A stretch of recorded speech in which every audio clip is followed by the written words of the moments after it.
All right, we'll call the meeting to order. We'll start with roll call. I guess I'll start.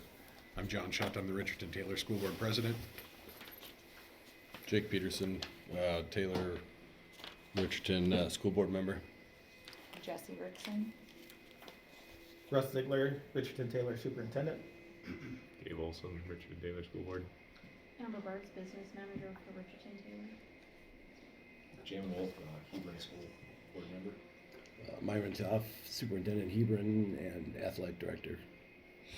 Dave Krenzel, Hebron School Board. Paula Elder, Business Manager, Hebron. Ashley Palmer, Hebron Board Member. Holly Martinson, Hebron Board Member. Damian Paulson, Richardton-Taylor Board Member. Bill McCone, Hebron School Board Member. Jason Crescent, Hebron School Board Member.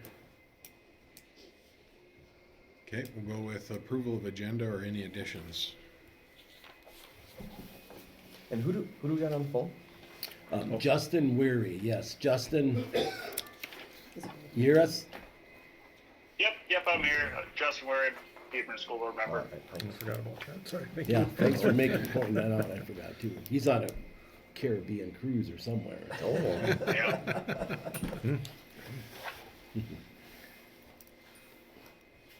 Okay, is there any additions to the agenda? Everybody get a chance to look at it? Okay with it? Okay, do we have a motion to approve the agenda? I'll second that. We do it separate. Joint board meeting, we each need to do it. I so move. Okay, I'll second. we have a motion and a second. All in favor of the motion, please say aye. Aye. All opposed, same sign. Motion carries. Did you get that? Mm-hmm. Okay. You second yours? What was your name? Jake Peterson. Peterson, okay. Bear with me because I don't know any of you guys.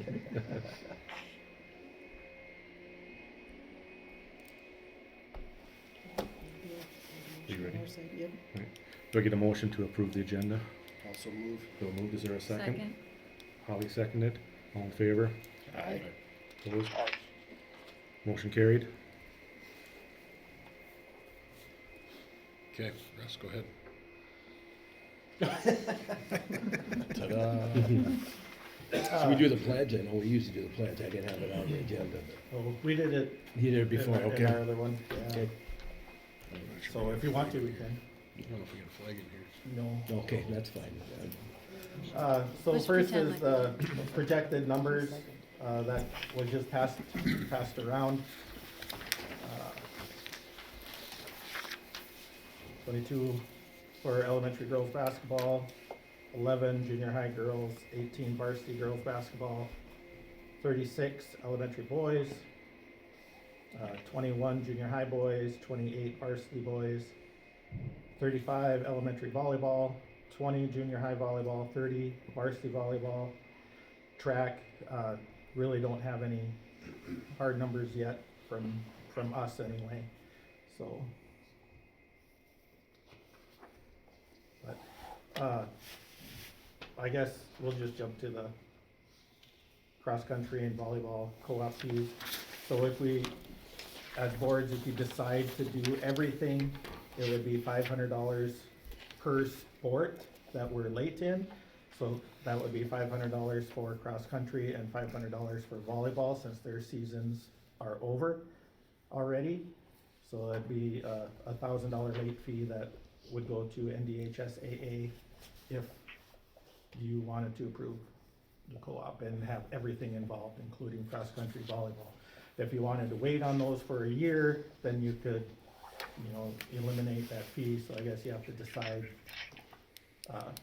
if the fee is worth co-oping everything right away, or if you wanna wait, so. And then, I guess just to get the ball rolling, Myron and the ADs from Hebron and the ADs from here, principals, met, and we did kind of we used Grant County, Algena Leipzig, and Mont Regents co-op as a starting point, just to go over some items, and then I think this would be a good way to go through it as the boards, so then we can stay on topic. stay on track. And then, I guess, I don't know how you guys think, but I guess in order for us to really do this and see what it's gonna look like, is it okay if we assume that we're doing the co-op? Cause I mean, some of these questions, you're gonna have to be like, when the co-op happens, this is how we're gonna do it.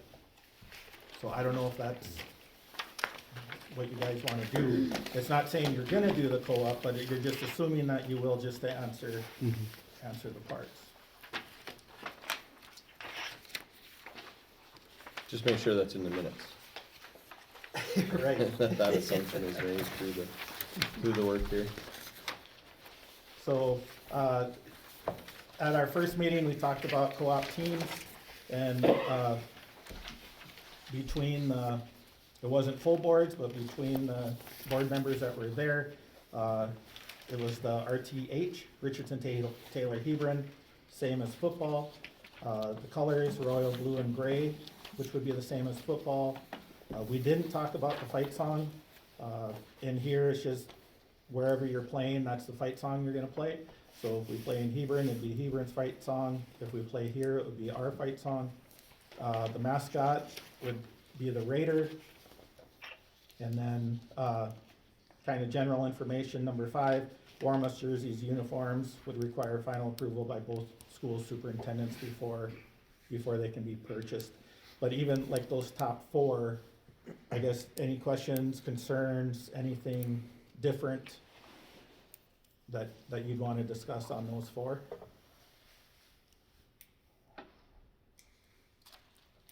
Sounds like everything we just discussed Yeah, before, sounds right? like- yeah, that sounds like what we agreed upon.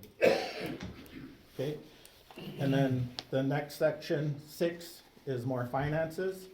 Co-ops usually do a reconciliation at the end of the year, so then we get our books together and try and figure out if one school spent more than the other school owes that school, just to even it out. I know we had talked about a 50-50 equal basis for expenses, which would include coaching costs, transportation, equipment, referees, anything involved there. Salaries for the coaches would be determined by the superintendents of each school and approved by both school boards. Financial responsibility would be shared equally between both schools. All purchases for the co-op would be agreed upon by the district superintendents, and the superintendents would establish criterion for what is to be purchased. So I guess the question I highlighted is the 50-50 and equally. I know we had some discussion on how the finances would be split. And then another question I had is, anything that we do here, is that gonna reflect on what's going on in football? Because currently, I think RT is paying the majority of football. So I don't know, I mean, if that's another question to decide by the boards is if you choose to go 50-50 or 80-20 or whatever it is that gonna be the same for football? Well, I would sure think it would be. Yeah. I mean, we haven't always been, but, I sure would think it would be, my opinion. The same You know, if we're gonna do across the board 50-50, it's all we're in, sports, but whatever we're sports at, are right? involved in. Across. Do the 50-50 across the board, or keep football the same? Well, I would do 50-50 across the board, football, Okay, that's the yeah. only way that would. Right. So all the sports are the same? Mhm. Okay. You'd have to have your business manager sit down and just make sure that the expenses that we're putting as a shared expense are the same between schools. You know, cause like now with Glen Ellen, we have a shared expense and, just make sure that one's not charging for one thing and the other's not. You know, just so it's Right. good at the end of the year. Books You're work out. comparing apples to apples. Yeah.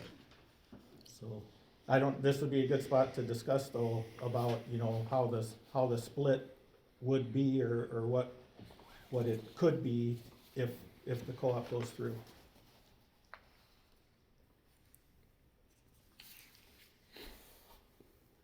I mean, right now, we're 50-50 with the Glen Ellen on everything, right? So it wouldn't change for us much. You use a similar process of reconciliation at the end of the. I think they wrote us a check, they've written us a check every year, but they've had a change of people and, you know. Well, we've had the majority of the coaches And too. we have majority of that and majority of the drivers and transportation and that sort of thing, Sure. so. Usually a check was coming our way. That process was pretty straightforward though? I have a spreadsheet set up for each sport, Okay. and when a bill comes across my desk or I pay a coach, I put it on whatever sport it gets charged to right away, so Yeah. that I don't have to go through at the end of the year and try to find everything. Well, I mean, then what you Yeah. just said maybe should be included in here, some sort of a tracking Yeah, system will be included to, yeah. that's the way I track ours. Okay. Cause like examples, like with us in Glen, like uniforms, uniforms would come to our school, we'd pay the bill. It'd just be on a shared expense then, Okay. on that form, you know. Anything that along those lines would be split between, we'd pay the bill, and she would just put, you know, end of the year, Put it then towards that other half goes on that spreadsheet and. Yeah, cause they're not gonna send, you know, they're gonna send certain things to one school, so they pay the bill, it's not a big deal. It's gonna be a shared expense, as long as the business manager knows what items are gonna be, that's what I was talking about earlier, that just have to make sure that business managers are on the same page and have a spreadsheet the same of what's gonna be shared expenses, so that at the end of the year, just sit down and, Do you know how, like, what percentage we're splitting football right now for? you know, I don't know, I think we paid, The only thing we for- paid a salary, We paid a salary, which was Justin's, and transportation. Yeah. yeah. What But, about, you know, in the finances, what about receipts? Ticket take, that That type goes of on thing? that same spreadsheet, I got a separate thing on there too. So for you, with, income. with Glen Olin, your co-op, you've been 50-50 on the receipts as well? on the gates, yep, and then. Activity tickets sold. Activity Okay. tickets, yep, and as far as your close-ups and your concession stand, that's just all kept at each school. Oh, okay. You know, But you like our split the junior class difference? does our concession, they keep the money they make from that concession. Hebron keeps Hebron. Glen Olin And Glen keeps Glen Olin, and Oh, then, close-up, we have close-up serves at all our games. You know, and of course, they keep their money for their organization. Did you say you split the gate money Yeah, for each game? Okay. we have, yeah. With Glen Olin, were your participation rates as far as students close to the same? Oh, yeah, in some sports. Yeah. You know, in some sports, it was one way or the other. When we started the co-op many years ago, well, it was 24 years ago, it was, you know, we did a split and everything else, and Glen Olin changed their name and colors and everything, we went Bearcats, and it was mostly Glen Olin kids played for quite a number of years there, and we did a 50-50 split, but then quite a number of years now have been mostly Hebron kids. You know, it just goes in cycles. Like when we started out with Glen Olin, we had just a couple kids played. That's it. You know, and then eventually it just switched around, and then we had, you know, the majority of the kids the last number of years in the basketball. You know. But yeah, So I think this is trying to set a percentage of, well, what it looks like now, of percentage of kids to, you know, each town. It might change in 5 years. So then you got this percentage set up of who pays what. Well, maybe just keep it at the 50-50, and over time it evens out somewhat, I guess. I don't know. What would be the benefit of trying to sway it one way or the other? I mean, you guys obviously have more kids in school and more participants, so it would be in our favor to have you guys pay more of it, but I don't think that's why we're here, you know. Okay, ready to move on?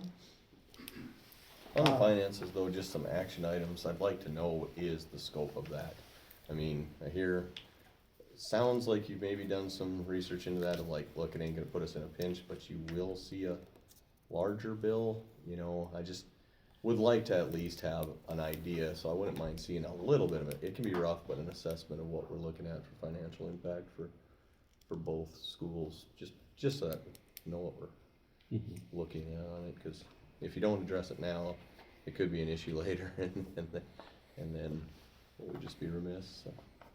As far as you're seeing the expenses that both schools are Yeah, gonna just have to kind of a incur. rough idea if we can, I mean, like I said, you know, I mean, theirs is horseshoe gonna be a type little mid. skewed though, having the co-op in place already.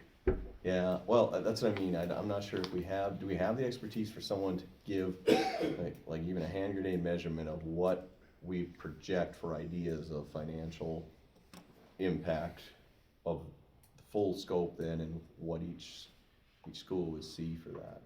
I mean, just an estimate. Is that a lot to ask, or? Is that something we can predict? I don't know. It all We- depends upon the coaches, which Yeah. school they're at. And, you know, I guess their salaries, you know, that's one thing we have to look at is their salary schedules. Okay. Get those to match and all that. You could do a rough prediction, Okay. but yours will go down. Right, that's Right. what I was gonna say. Yeah. And ours will might go down. up a little bit. you Yeah, know, the only, But I mean, the only increase for us would be, busing for practices, yeah, really. yeah, yeah. So, Yeah, we have 3 of those small little white buses. I mean, we have one white and one small Okay, 14 'cause, so, you know, those are used for practices. yeah. So those are route buses, those are available. Yeah. Yeah. But yeah, I'm sure we could put something together, kind of. Yeah, just something to look at, cause I don't know if we're talking about each district is at 500,000, 700,000, or 200,000, you know, Mhm. so, yeah. And I've seen things like this look before like it's gonna be a financial savings, and then it ends up not being, you know, that, other expenses or something come in, if we could get a feel for that anyway, so. Okay. Number 7, activity passes. When we did this, we weren't sure how we wanted to do it, if we just wanted each school to use one activity pass, or if each school was gonna make their own. So I put in here, rates for activity passes will be based on the need for that particular school, but activity passes will be good at either school for regular season home events. So I don't know what you guys charge for your activity passes, but you would continue to charge that, we would charge what we do, but we would both take So either does, one. does that get split then in the 50/50 That's thing? that's my question. That's for you So that guys gets to put in the decide. pot though. Yeah. We'd almost have to be I think we'd the have to be the same, same on our then, activity yeah. tickets. Yeah. cause if you're gonna split 50/50 anyway, in the end. Mm-hmm. And what we've done is we have a list that, you know, people show up, there's a list of the Hebron people have activity tickets, Cologne people, and then they just look on the list, but I kinda like the pass thing that you guys do. We used to do that when people don't have a pass, well, you can just take a picture of it with your phone Right, and you can show them. Because a lot of times there are people that are taking tickets, they don't know everybody that comes through there. Especially with the new co-op, they don't know everybody, so if they have a pass and just show them a pass, at least, you know, Yeah, you have to have something with Yeah. new people, and they know you'd forget your pass, but if you take a picture of it, you'd. I'll have to do that, yeah. But,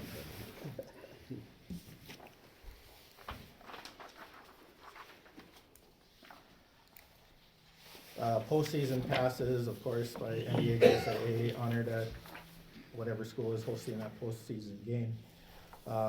8, Wednesday night church night for Richardson, we can't have anything after 6. And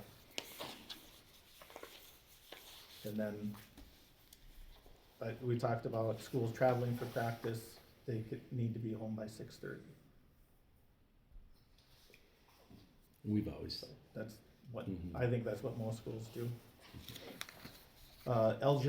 Eligibility policies, I know they're a little bit different between the districts. In here I said follow each school's own athletic handbook, but I think we almost need to have some sort of common one, because if Joe gets to play on whichever eligibility is easier, then that might be a point of contention with the other students. when we visit, I think we're pretty much on the same page, only difference was, we went Monday to Monday and you guys were Wednesday to Wednesday, which wouldn't be a problem. You know, we do ours Monday to Monday, so we check our grades Monday morning. If someone's failing a class, they're ineligible for that rest of that week, and then on Monday, they check grades again, and if everything's good, good to go for that week. You guys just do it on Wednesdays. We visit about it, and I think we're pretty close on everything there. We just have to choose a day. Yeah. And it wouldn't matter to us if we went to Wednesdays. I mean, Yeah, well, Monday or Wednesday, doesn't matter. You're still checking their grades every week. Right. Doesn't matter what. And we have the same level too. You can't be failing anything. Yeah. Over here. When we first started, we didn't have that. Us and Glen were different. We're different, yeah. Yeah. And we eventually got it the same. Concessions, we already talked about that a little bit. The school in which the game activity takes place would keep the concession revenue. Admission prices at each place would be consistent. Practice transportation, for the sake of practices, transportation will be provided by, arranged by, or determined by the individual school districts. Transportation expenses for practices will be paid by each individual school district, but if we do the 50-50, then that would be part of that. That gets thrown in that mix then. Huh? Yeah. And then I guess we'd have to be on the same page as far as what do you pay your drivers for driving, you know, like for practice. You know, like say you come over to Hebron for practice, you know, we'd have to be on the same page of what we're paying. What do you pay? $16. Well, no, it's at $20. Oh, yeah, $20. It's yeah, $20 a that's flat right. rate now. Okay. You just get $20 for driving. We used to do $16, 10 cents a mile. It was like $17.60. And we changed that. You a know, year then we ago. just changed it $20 flat rate from Glen to Hebron. You know, Hebron to Oh, Glen. sure. Okay, Just so you 20 didn't do an bucks. hour or anything? No, because you know, when they get over there, they're coaching, Right, so they get $20 for driving over. right. That's it. You know, So, comes to be about 30 or 40 minutes of driving time. They get $20. Unless 'Cause it's not a the- coach. Yeah, unless it's not a Then they coach, of get course, $20 which we've from had, when they leave till they because get back. depending on if we have coaches for certain sports, we've had to, you know, we have people that drive them over, then they're gonna get paid more. Yeah, that's the same, we do $20 an hour for a coach, but they don't, when they're coaching, they're not getting that. Yeah. Yeah, it's just what their driving time. Yep. But then, if they have a CDL though, we bumped it up to 25 to hopefully get more people to get a CDL. We tried that, but it didn't work. Nobody still wants to do it. Game transportation to and from away events will be determined by the two ADs after the season schedule is available. Flexibility will be built into the schedule to allow for any unforeseeable events. Costs for the driver and bus may be assessed and divided equally at the end of the year, so that would be part of that reconciliation. And what we've done with Glen is, you know, if we're going west, they would drive. If we're going east, we would drive. Yeah. For events. Doesn't mean it always has to be that, but kind of with our schedule, because a lot of times we play, like with basketball, we play out in the east a lot right away. And we go to Jamestown, we go to Linton for a shootout, and we go to different places down there. And then the Mandan Holiday Tournament we're in, but then with all our district games, everything's out this way, so it kind of evens its way out. Yeah. You know, just depending. But just schematics But of that. When you start with the farthest bus, they could pick up that person and go. Otherwise, you stop on the bus, they have to get on a cold bus and then go back home again. Right. I think it's not.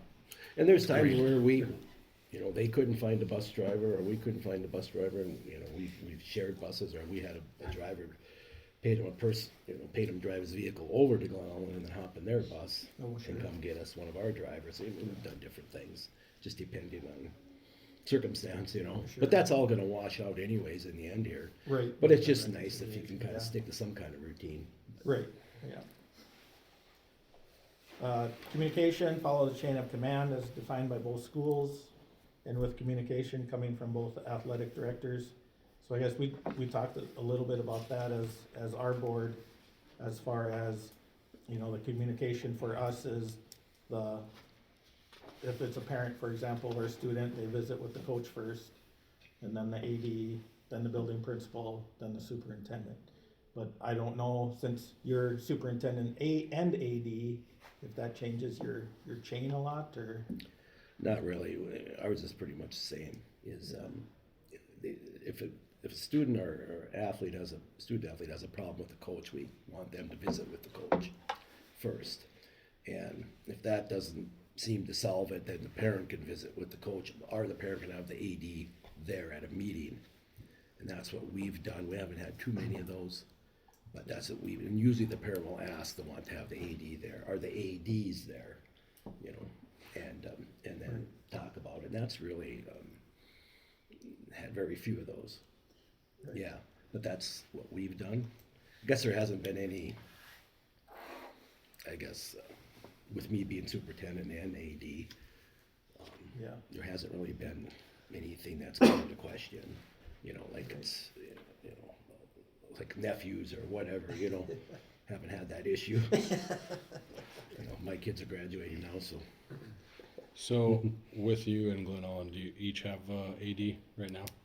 Well, I've been doing the full AD for both schools the last 2 years. Okay. They did hire someone this year to help with because their football was going to Beulah, golf they go to New Salem, and so she's been helping with that. And but she's been helping me a little bit. I mean, I keep her in the loop and everything else, but like as far as scheduling and everything and announcing at the games, I've done that for the last couple of years. Because they had, you know, Pete Remble, the superintendent, passed away. He was AD. So they've had some turnover. So I've just done it the last couple of years.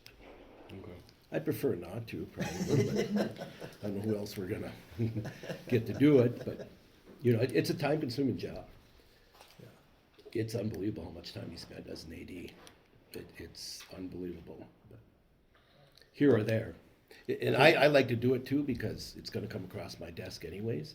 Because a lot of times, you know, you have an AD hired, they're gonna come over, what do you think about this? Or what should we do with this? Or it's gonna come to you anyways.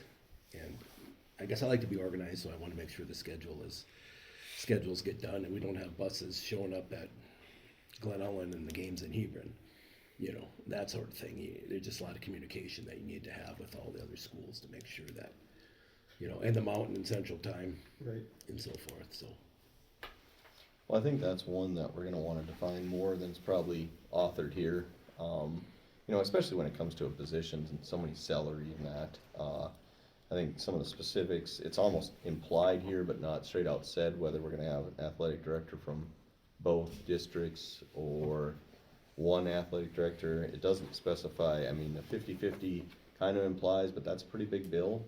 If we start talking to athletic directors, how does that get paid? And I'm not sure what that looks like on the salary schedule. And then also who the athletic director should report to, whether it's one of the two superintendents, one superintendent, you know, that, I think as much of that as we could iron out in the agreement would be, and the authorship of it here leaves a lot to be implied, I think, so. I don't know if I have a strong opinion one way or the other on any of that, but. Well, I think, you know, anytime you have home game, whether it's elementary or, we had talked about this, junior high, whatever, it's always been, in our co-op, it's always been the home school that lines up the ticket takers, you know, your officials for your home games, you know, all that. Clock, shot clock, whatever, all that the home people would line those up. Right. And the Glen Ellen, we have I just send a list over there, all the games, and they have people that sign up and they have everything. I don't have to worry about the workers over there. Right. And they don't have to worry about them over in Hebron, that sort of thing. Varsity, your officials, you send those to either the Bismarck Official Association or Dickinson Official Association. They just send a crew out for your varsity sports. And a lot of times they don't tell you who they're gonna send out until a couple days before. So it's always hard on business managers, because then they call a day before, well, no, so-and-so is not gonna be here, and, you know, but, I mean, you work it out and you get the checks written out and so forth, but that's kinda how we've done it, is the home people, you know. All the varsity games, I still do the announcing and that sort of thing, and just make sure that's good. But your junior high and elementary, you probably have your local refs, I'm sure, that have officiated for a long time. Yeah. You know, we have a couple guys that have done it for a long time, and we usually rely on them pretty heavily for the junior high and elementary games stuff. I can talk, so I'm gonna try not to. But I think back to your statement is it gonna be better to have one AD to run the whole thing, or have an AD from each school trying to coordinate everything, or, and that's what we don't know, I guess. As far as we have been doing, it's been basically one, just because it's been a lot smoother, and Myron knows his stuff, so it's run pretty good. But whether that's gonna work here or not, remains to Well, be that's something we seen. can easily discuss, Yeah. you know. The big thing is transportation. You know, I put out a transportation schedule for every day of the week, and who's driving what bus for practice, for everything, and, you know, because when you're going, you know, you guys are used to, you know, they just get out of school and they go right to your gym. Right. You know, we're passing, you know, because we might have junior high practice over there and varsity practice in Hebron, and they're going, and so that's the big thing is transportation, but that's something that, you know, either AD can do, whatever, but just something to take into consideration, that a lot of miles get put on those little white buses every day. When Pete was there, didn't you guys kind of split up by sports too? In the beginning? Anyway? In the beginning, we did, yeah. Yep. Yeah. Yep, we split up the sports, and I didn't like that, because what happens when you schedule them is, if I'm doing basketball, he's doing volleyball, whatever, all of a sudden we got junior high and elementary, he's got junior high and elementary games scheduled, then I schedule games, and then we end up on the same date. Yeah. You know what I mean? You think, okay, this day's open, but if you have one person doing it, then you can do all your scheduling, you know. So if you don't wanna be this AD anymore, you're doing a poor job of talking yourself. But I mean, we're probably gonna get more wrong than right, but I think as much as we can get in ink on that. Yeah, it's just- we would just have to visit with it, and everything, like anything, everything's communication. Sure. You gotta communicate with each other. If you don't communicate, and, you know, then you're gonna have issues.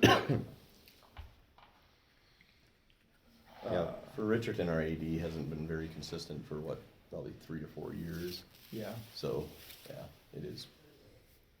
It's a piece that we're gonna have to wanna try to get right. So it might end up be something that you have to pay for quite, you know, to get to, so. And that's something too, our salary schedules for athletics, we just have to look at them. And, you know, my opinion is you just go with whoever has the higher salaries. Coaches don't get paid enough, in my opinion. You know, I wouldn't want us to go backwards, or anybody go backwards, whether it's your school or our school. Right. That's how I feel, but. Yeah, I agree.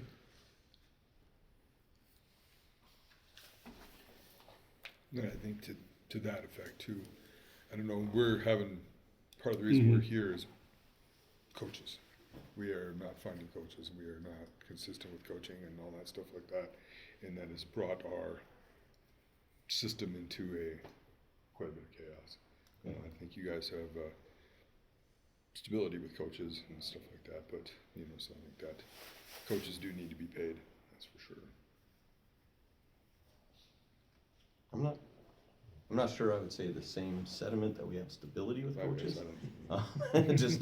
Just to get it out there and be open.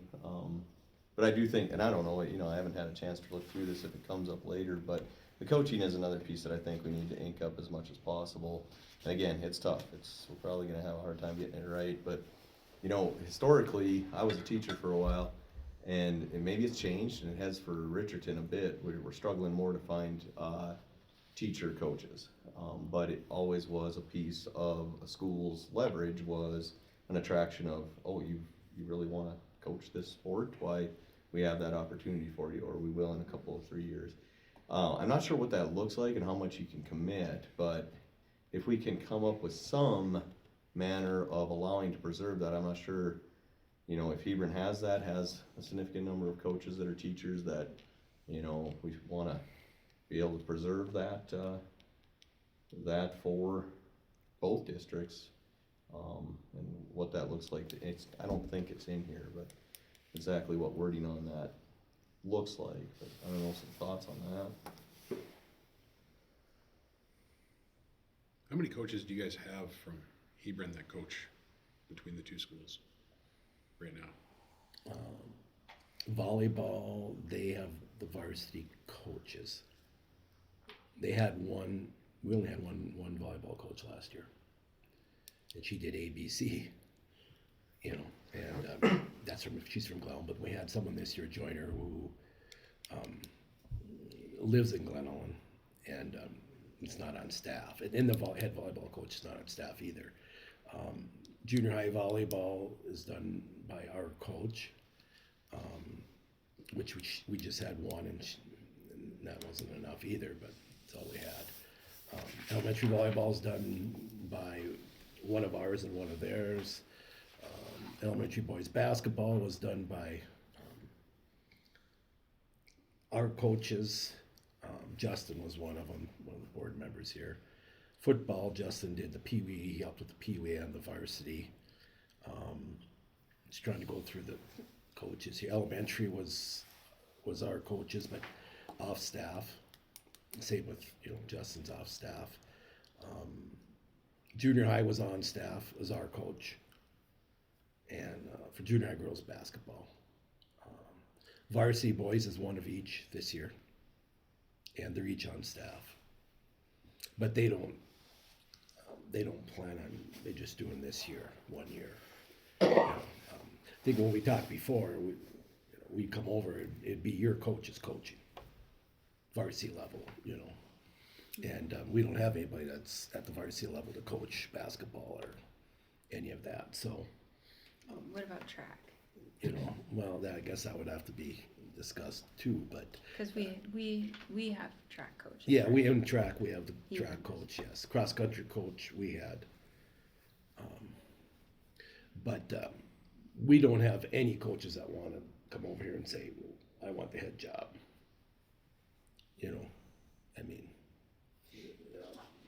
We just don't. Right. And I think that's where the coaches you have would, which I'm sure they want, continue doing what they're doing.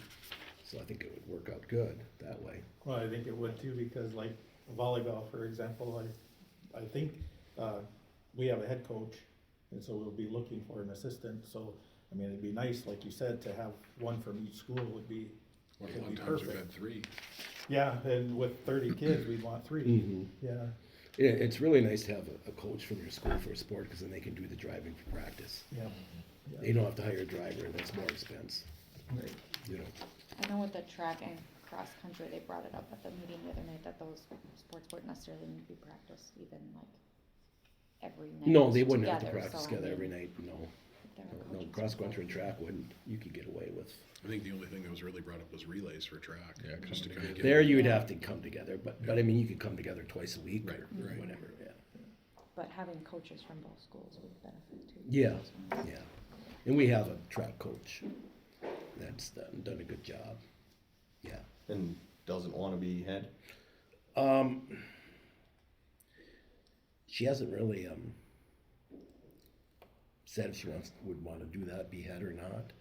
I don't think she'd have a problem being co-coach or whatever, Okay. but Could we you don't have ask- I mean, anybody. all I'm curious about is, cause, I heard the statement, I have no coaches that want a head position or would, but, the more we can get of this up front and figure this out, the better off we're Yeah. gonna be than deal But- with it Yeah, during track. and if I she haven't was specifically talked asked to her her- about it, Yeah. Okay. asked her about it, so I'm not sure. Okay, yeah.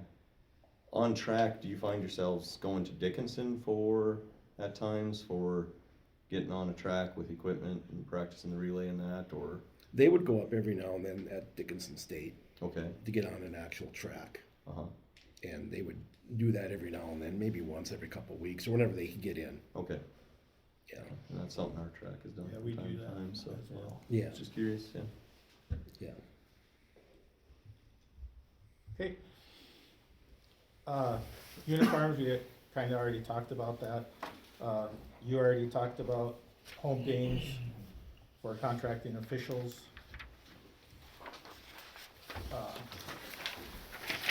And then, again, where the home game is played, that school is responsible for readying the venue and ensuring that the support staff are there, so ticket takers, concessions, everything at a home game is responsible of that school. New uniforms and equipment would be made through a bidding process. And then the next section is where our community, had a lot of concern was the number of home games between each of us. So that's something that we definitely need to address and talk about tonight. Yeah. I know at one point it was like, we brought up right away 50-50, cause that's what we talked about in the meeting. And then, they also brought up, well, maybe it should be like a percentage of kids. You know, 1 or 2 games in Hebrons if there's a low number of kids, and then more games if there's a higher number. So I guess, what are you guys' thoughts on that? Well, how many home basketball games do you have for, like, say, varsity boys? 5. Okay. We have 5 or 6 between boys and girls, each. Depending on how many non-district, non-counting games you pick up. Mm-hmm. I don't know, it'd be something like, I guess, you guys pick up 3, we pick up 2, or whatever, or you would go, you pick one, boys take, 3 out of the 5, and the girls take 3 out of the 5, or whatever. Kind of swap it up like that. I know it's tough because we, we're not going to be giving you any numbers right away in the basketballs. I think we had 3 for the varsity boys, maybe 4. I would say we're going to have 3 total there. Our programs have suffered because of lack of coaches. So in basketball, we have really strong volleyball, really strong track, but the numbers are showing disappointing coach situation. And the girls, I think what do we have down there for our girls projected? There was 6. I think we had, we had 6 for us, 12 6, for yeah. Richardson. And 6 is if there's 4 8th grade girls, they would be 9th graders next year, so that's 4 of them. If they all go, you know how that is. And then there's, a couple others that have been wanting to play. But you know how that is when you start something new, it's like, you're a little nervous. So I don't know how many kids, we're not gonna be contributing a lot of kids. Right away, we're not in your varsity levels. But sometimes it's not always quantity, but quality too, we do have some quality there, we just don't have many. In talking to parents and stuff, I really feel like you'll see more numbers with better coaches. There are a lot of kids that didn't go. We have how many girls on the cheerleading squad? That's another thing that's not on here. Oh, yeah. The cheerleading squad is very active. They really would like to continue. That was our girls basketball team. But we had an unfortunate coaching event for a couple years. So I would hope those girls would go out for basketball, those cheerleaders. I don't, I think they were ruined. Cause you wouldn't I don't believe how think many, they if I had a will. quarter Maybe. for every time Yeah, happened maybe. last night at a game again from the other, from New England, oh, there's your girls basketball team. It is. 9 cheerleaders out there, Yeah, yep. Haven't had a girls basketball And team they in 2 really years, like it too. That's the problem. They're But you gotta really find a crowd, enjoying it. apparently. Yeah, they really like it. Those girls, most of those girls were in my daughter's class, and it was kind of a big old basketball bomb crap show. So maybe that class is like, Well, Gone, here's but how I there's would more. explain it, They'll in my come. opinion, is, yeah, we didn't have any consistent coaching, we always had different coaches. yeah, And basically just at that junior high level, and everything else, and then we got our butts kicked. So it kind of demoralized the girls, yeah. And we just never had any consistency. And who likes to go out there and get your butt handed to you every night, Yeah. And we just had no consistency. And that's basically where it came. So I think Yeah. CoOp, I think that'll change around, hopefully. I do too. Get I some of think those the kids numbers out will and, come up. It's just gonna take a little bit of time. Mm-hmm. The little kids, they just play together. They don't care. you got a ton of them out when you're in 5th and 6th grade, and by the time you get to 9th grade, you got about half of them if you're lucky. If you're lucky. Yeah. just is what it is. It's social event until they start getting to be a little more serious. Would the cheerleading be something that would bring over? Are you guys interested in having cheer squad? I'm Man, sure that's- we That have could some be nice. girls that would be interested. Nice to offer it anyway. Yeah, I'm positive we would have some girls. Have to buy an extra bust. Well, we'd have to They go know back to my opinion. tryouts. They know my opinion when we started this cheerleading thing a while back. The girls Then I love said it. they're not traveling with the team. Home games only. Yeah, yeah. Do they I was travel on with the many team buses now? when I coached No. years ago. We had the cheerleaders on there with the players, and And they take their No. own bus over to Glenolm. not good.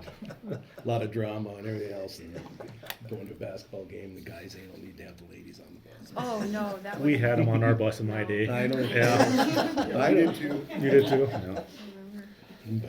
Well, maybe Is the that girls why we could don't cheer have the. 'em? Yeah, maybe. Yeah, it kinda got nixed. Well, we just did our home games, and They're actually happy we let them go to a cheer. tournament this year. But And they had they- to drive separate. There's competition. There's cheerleading competitions too. Sure. I mean, it is a competition sport if they're, and I think our cheerleader coach, she loves it. So do they participate in the competition cheer? Not yet, Okay. but They had to get certified to do their jumps and we raise them up, and they did all that, and they went to camps in the summer and got certified and did all Yeah. that. So yeah. Well, back to this, I'll share that community feedback here is strong about the quantity of home games wanting to be retained in Richardton-Taylor. So you that mean is a like point. all of them? Like all of them? There's feedback somewhere in the neighborhood of most to all, is how I'll term it. I don't know, I honestly haven't gotten all the feedback there that I'd like to get on it, but, it is definitely gonna be a sticking point within the community, so.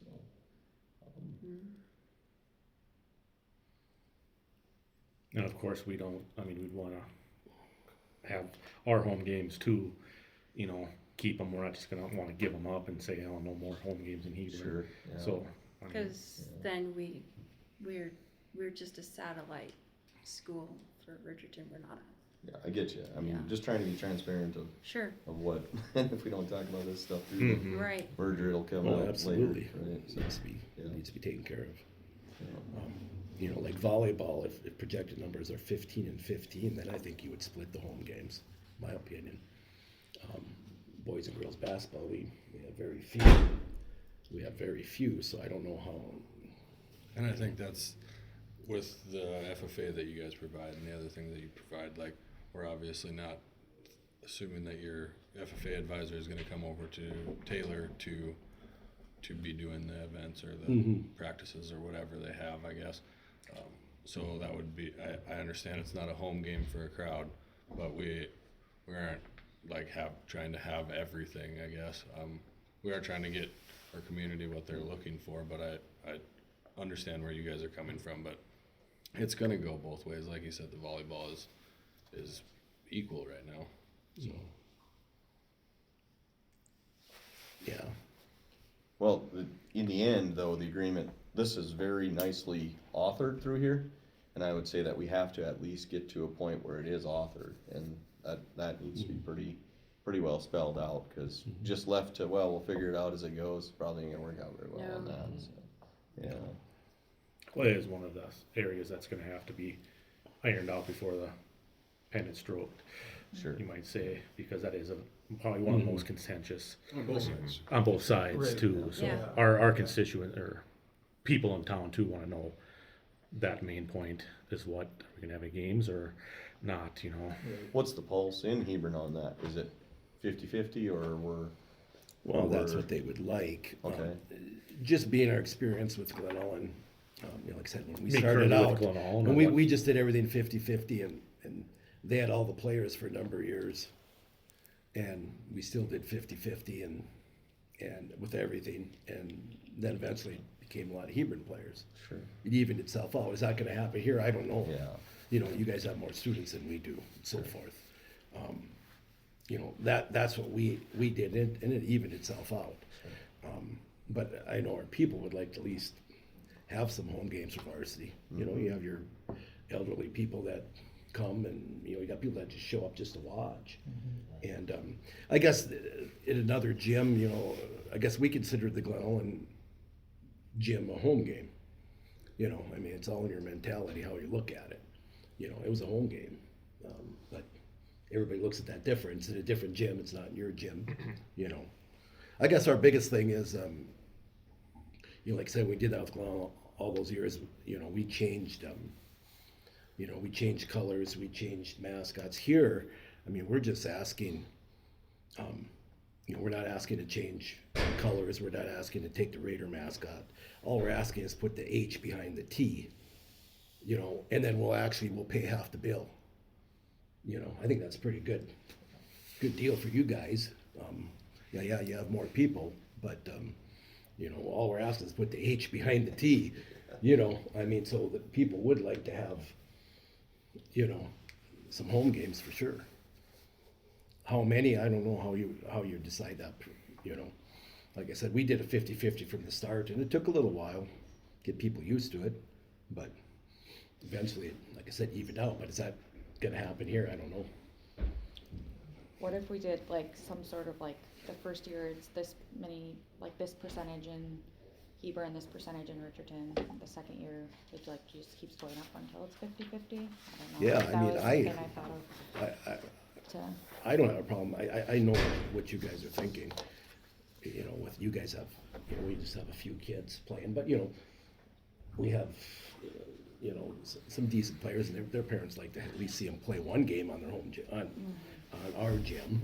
Especially when you And get to that's seniors. understandable. Especially when you get, you know, Yeah. I mean, it doesn't mean we have to have exact 50-50 split to start, but you know, One thing that somebody brought something up to me was, right now you don't have any girls' basketball games.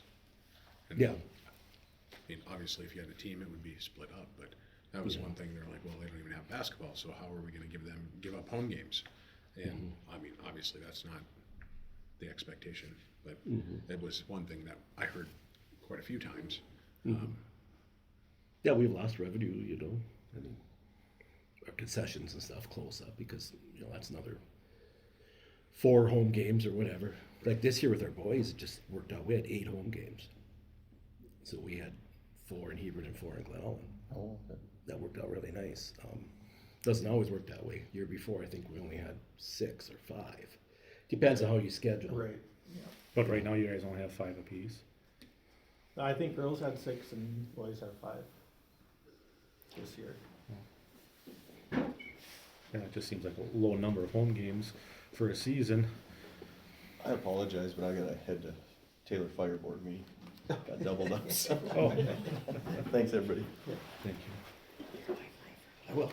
Don't tell anybody what I was supposed to be there too. I've got food in my truck. Oh. Don't tell them I'm here. Well, when, I kinda thought that was a little low too, but that's what the numbers the AD gave me, so, I didn't count them up myself. Okay. I know we do the Rough Rider tournament, both girls and boys, and then we do the holiday shootout in Girls don't do Rough Bismarck Rider. at BSC. Oh, girls don't? Girls haven't done Rough Rider for a couple Oh, they years. do the, New Salem. Yep. So girls do so there's 6 games there. And that's one thing, if we co-opt with everything, like volleyball, I already have the schedule done for next year. Yeah. But if there's anything that your coaches would wanna go to, it's already scheduled on our end, they could switch too. Right. You know, 'cause sometimes some of those volleyball tournaments, they're tough to get into. And if once you're in them, you know. And like we played one in Langdon, and we played one in Valley City. I mean, there's just other options out there. There would be that if you wanted to, you know, do that. And same with like boys basketball. We're always in the Mandan Holiday Tournament. And, you know, that's something that.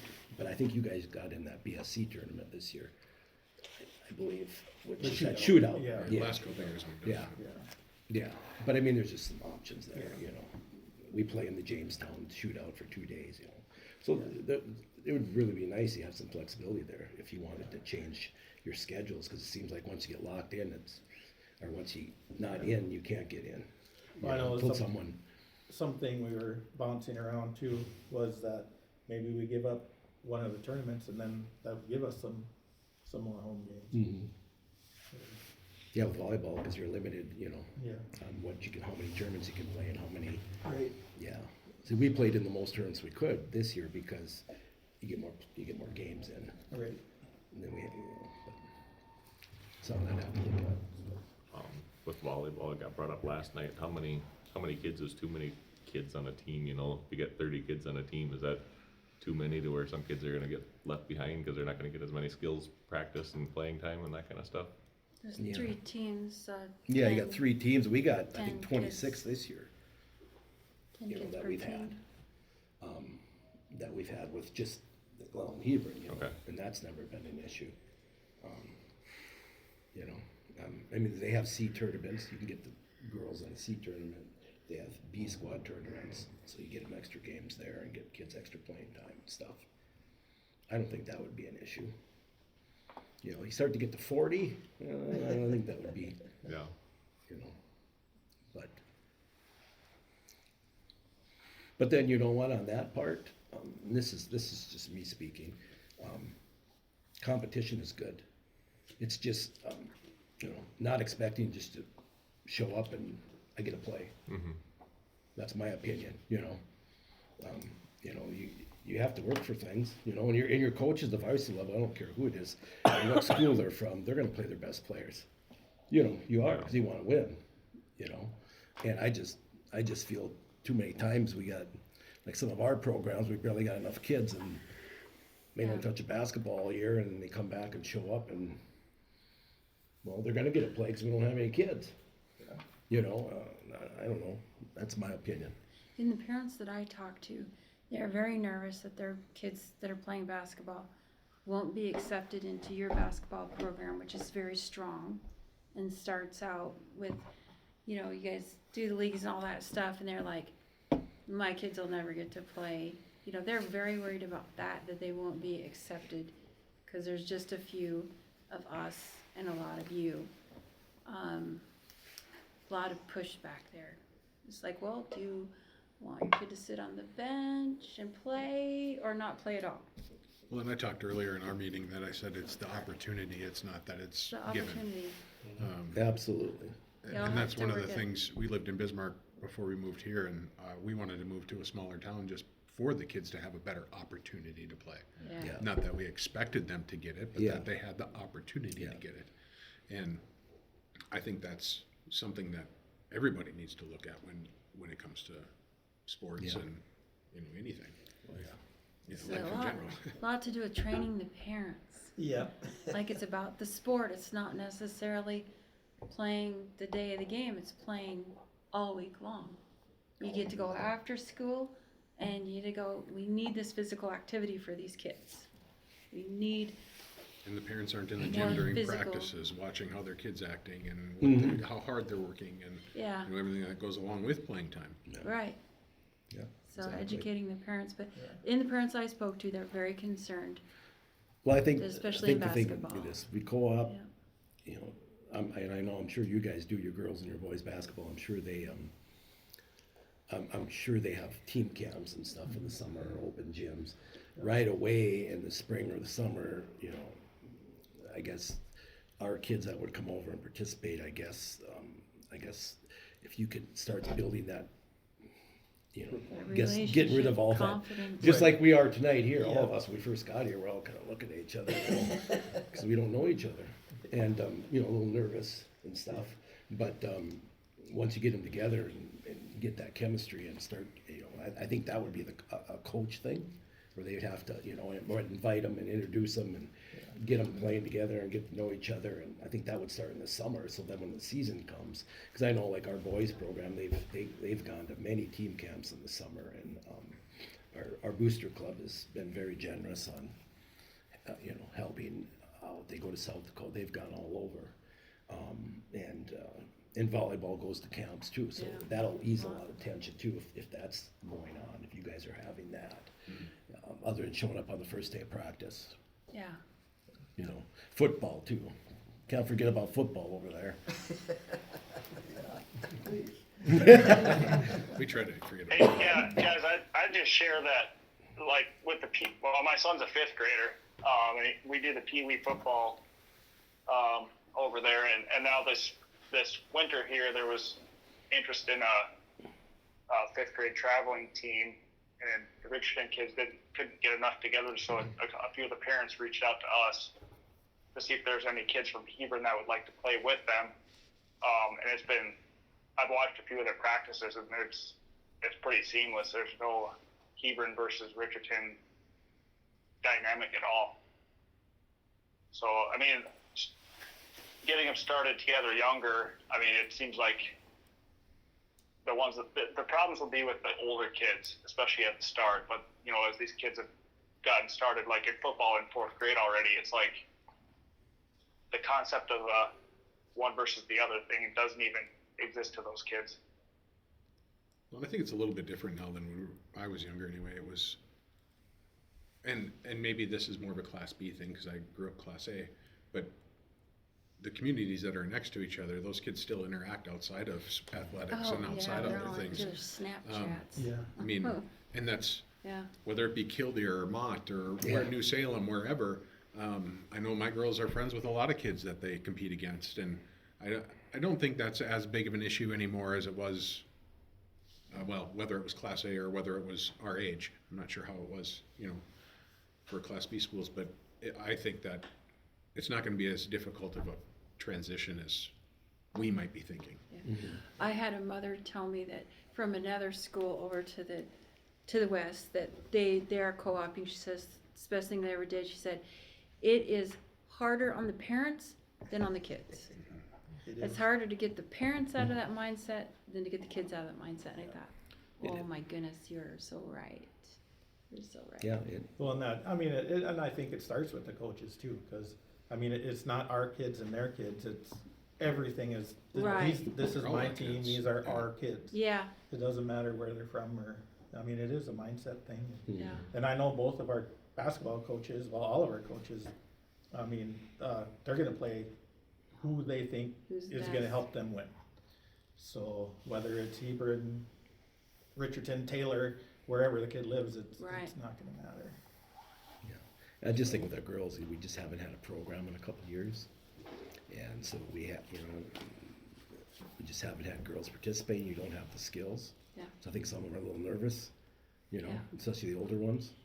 You know, the 8th graders, they could hop right in as 9th graders, that wouldn't be, but like a couple of those other girls that haven't played, I don't know if they'll go out or not, but, you know, that's what happens, we don't have a program. And, you know, like I said, that's why we just appreciate you guys, we just, you know, giving this opportunity here to visit with you, because we just want a place for our kids to play. You know, I know, you know, whether it's 1 or 2 or 10, or whatever, but, you know, it's tough to not have a girls' basketball team for 2 years. And, you know, it's tough. And lose all that equity you built in a Yeah. girls program. It's pretty much gone. Yeah. So Now back to sport the- and Yeah, I was just pom-pom. gonna say, let's, How do you guys, as a Richardson School Board, feel about the games, home games? I mean, are you leaning one way or the other as a school board? Well, I would say ultimately we're trying to do best by what our people that elected us to do. So I think we're trying to do I'm not saying that we're gonna hold it 100%, this is the way we're drawing the line, but I think we are expected to do what our parents in our communities are asking of us. And we sent out stuff to them to try to get as much information from all the parents as we could.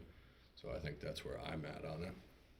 So back to that point, is it just the ones talking loudest that you're listening to, or is it a whole group, you know, of every parent, what the feel is? Because we find that out too. The smallest group that talks the loudest, you think that's the representation of everybody, and it's not. So what I'll tell you is the survey that we sent out, there was 176 people that responded to it.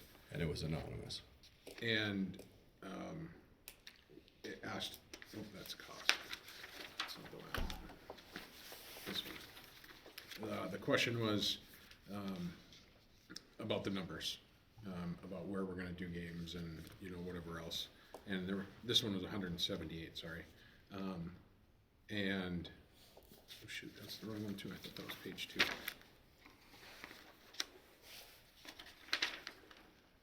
Oh, how should home games be handled? That's the one I want. Yeah, how home games should be handled. And the four options were an even split between communities based on the student numbers, mostly at Richardton and then other. And just over 50% said mostly at Richardton. 21% said based on numbers. Even split was 11%, and other was 17%. And other, it was, some of them said only at Richardton. We should have all games at Richardton. So I feel like that's the way most of the ones that put other said all games at Richardton. Because we let them fill out comments after that as well. And I don't think that's a realistic expectation. I mean, obviously, in a perfect world, we want to keep all of our games here. And I just don't think it's realistic. I mean, like you said earlier, yeah, right now you may not have the numbers, but in a few years, maybe we won't have the numbers. Yeah, it splits and then say we won all the games, and Right. you're like, well, no, you know, then you're on the other end of it. There'd be a lot of contention over that then. Yeah. And so it's difficult to put a number on it. But it's hard to not listen to the people that elected us too. Yeah. In- No, I mean, if it was the yeah. other shoe on the foot, I mean, we'd probably be the same way in our Yeah. community.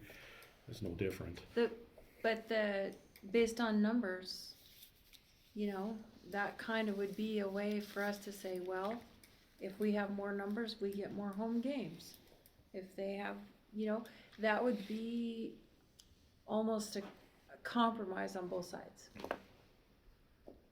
Okay, but We then have you more say numbers based than off games. numbers and you bring 3 boys, you have 1 home game? One, I mean, if that's the way. Well, the or say a Ohio- minimum of 2 games, and then, I have no problems going if we have 5 home games between the 2 schools. You guys get 3, we take 2.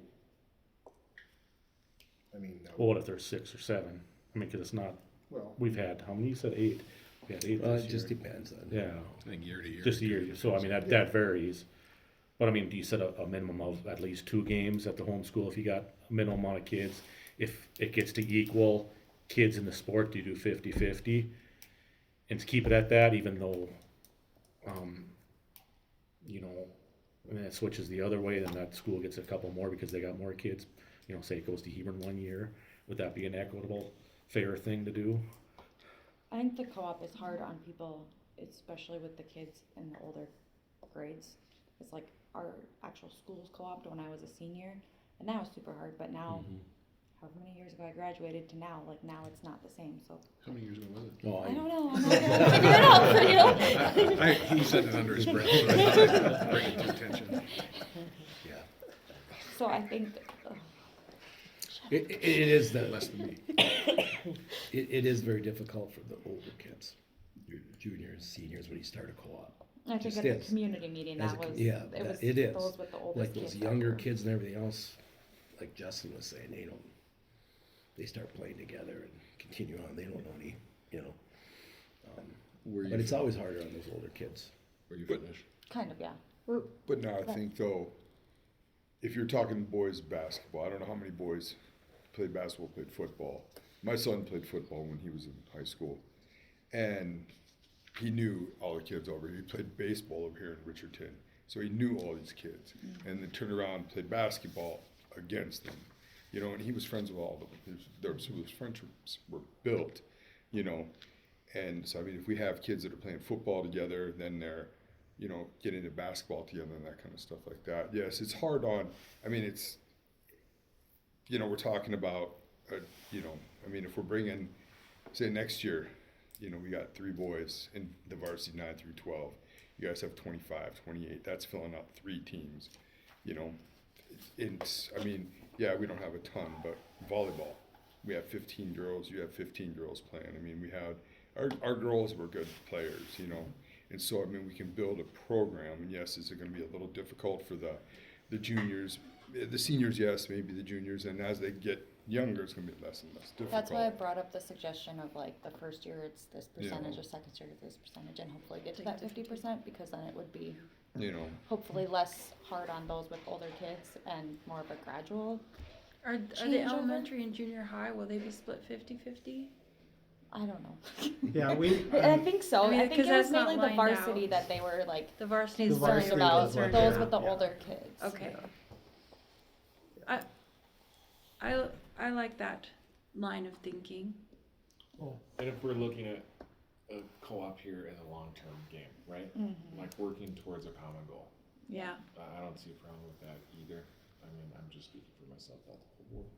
But, yeah, why couldn't we start out here and work towards that even split? but I think that during our meeting, it was a lot of conversation on the home teams and like you had said, Myron, earlier, it's, a lot of people are gonna consider going to Hebron in a away game, but it's not, it's a home game. And, you know, the home field advantage isn't the court you're playing on, it's the fans that are there, it's everything else besides where you play, so but getting to that mindset might take some time. Yeah, exactly. Yeah, Yeah. I totally agree. I think there's gonna have to be some kind of compromise on that. Yeah, because we have You our know what I people, mean? we have to think about, you have your people, you have to think, there has to be. I this don't. is Yeah, not I the don't think federal it's government, realistic we to have compromise. 100% of the home games in Richardton. Like that's not. I don't think that's realistic. That's just what the survey said and what I said. Yeah. But back to your, I mean, if we go for a year after year increasing it, does that match the numbers, or, I mean, No, do I we I match felt it that more way? Or do we, like the first year it's this percentage here, this percentage there. The second year it's this Yeah, percentage and this so you want percentage till it gets to like the 50%, whether that be in 3 years or 4 years or however we want to do it. no matter So, what the numbers are? Yeah, I don't know. That was just an idea that Okay. I had. See, I think that had. might be, seem fair. I mean, we're, in essence, I know you're not gonna be able to tell a parent that's gonna come here and, for lack of better words, piss and moan because they gotta drive to Hebron for a basketball game, that Hebron is paying for half of this co-op, you know, and not that, you know what I mean? It's not like we're not contributing more than, or you have 3 players. Well, it's more than 3 players. It's more than that kind of stuff, Yeah. you know? And I Very good think point. that moving it, you know, in that kind of a way, moving it up to that 50-50 split, I think would be would be a fair thing. You know, having it stepped up like that, and I think then just once it reaches 50-50, Nobody's Then gonna it just stay. stays, That's where it yeah, stays. and You it'll know, be you know, more I think that would established be a and fair, less. you know. Yeah.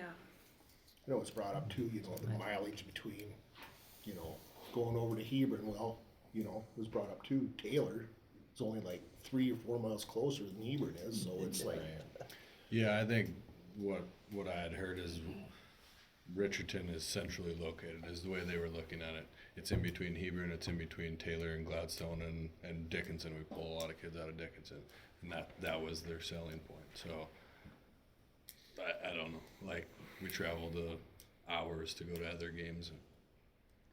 Will They traveled out to Bowman who, and Edinburgh, you who will know. be practicing in Taylor, like, where the little kids have to go to Taylor for practices?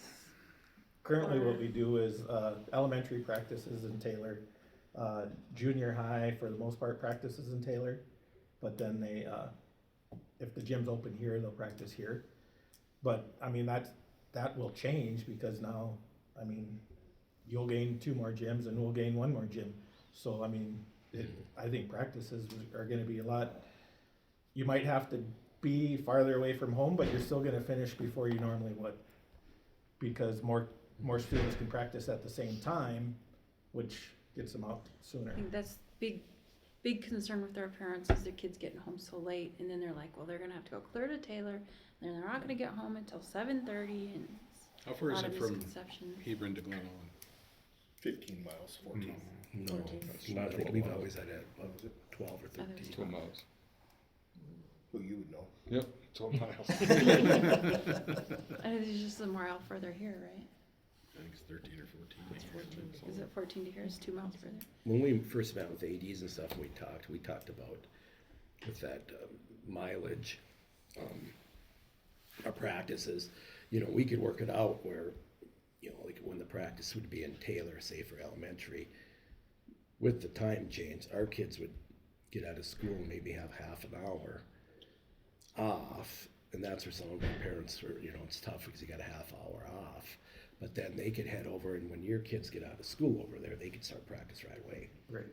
You know, Yeah. and then when practice would be in Hebron, say elementary, then our kids would have, you know, probably an hour and 15 minutes off, but they'd come back. But what I'm getting at is they'd all end at the same time. Right. You know, like right now when we have we have 2 gyms between us and Glenelg, but during the season when we have the junior high boys and junior high girls having practice, and then the varsity boys, and we haven't even had the varsity girls, but we always had one of the teams had to practice late, from That's what we 5:30 do. to 7:30. That would be eliminated, you know. So those junior high kids wouldn't have to practice till 7:30. The latest would be, you know, probably 6:30. Yeah. So Yeah, So no, even though it's they kind of be a going trade-off there. It's not much Taylor, of they'll a, still be it's not getting much home of a- at that 7-ish, even if they go to Taylor or where, cause I've had that question, like, well, if we go to Taylor, they practice elementary usually, what, hour and a half? cause it's a You short. practice at 4:30 our time. Okay. Yeah, We'll cause be done their, at their 5. practices are shorter, right? 4:30 to 6, hour and a half practice, our time, central time. Yeah. Yeah. And then 6:30, travel home, be home by 7. You'd be home at, They'd still well, be home by it's, 7. well, yeah, it'd be about 6:30 if you do an hour and a half practice. What time you get home? 'Cause you start Well, no, practice at 4:30, Yeah, hour and a half, hour and a gets you half, 6. 6, and then a half hour home. Yeah. It'd be about 6:30.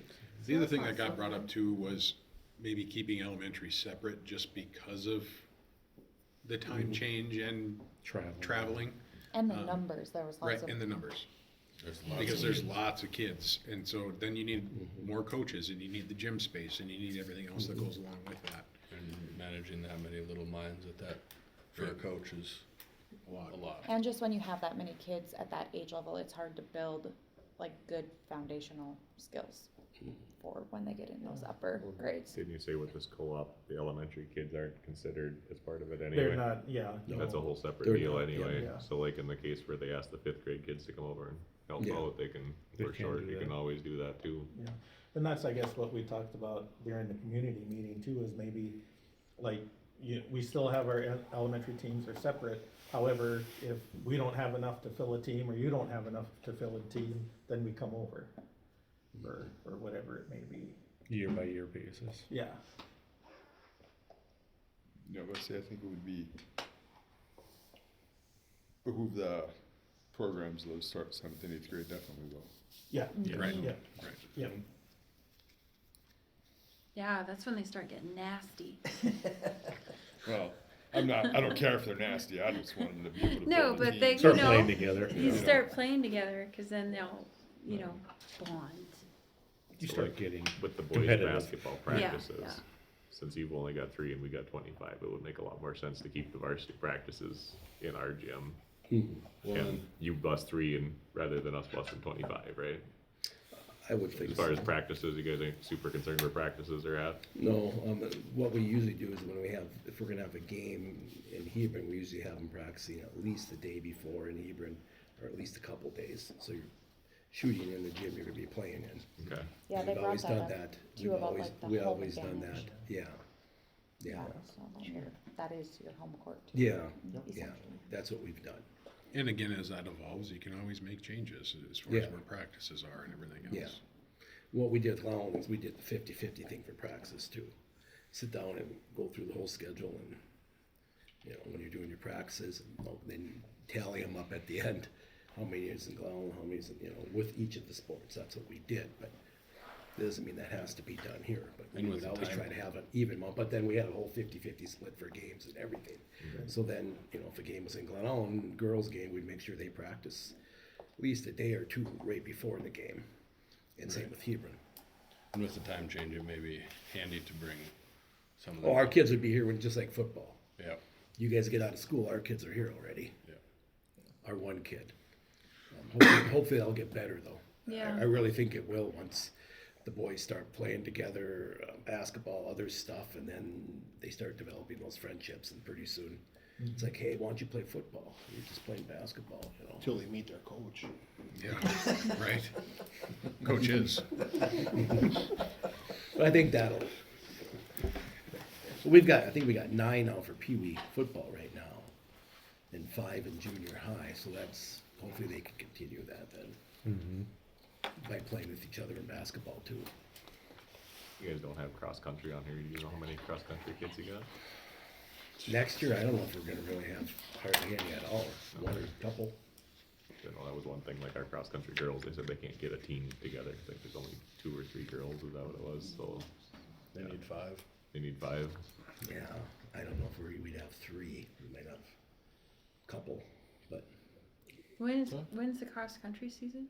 Same as football. Same as pretty much. August start, yeah. Oh, so same as volleyball. Right. Sure. Way more fun to punch a ball than to run. True. Oh, look at all the kids in volleyball. There's a million of them. Yeah. Well, I getting back to this, I guess. What's everybody's thoughts as far as the home games? So I like the idea of The percentage, building a percentage, you know, and then Working building on up to after I'm that, okay Is that with doable? that too. you know. Then the million-dollar question is, where do you start the percentage and how do you increase it? You know, That was just my idea, you can figure out the rest.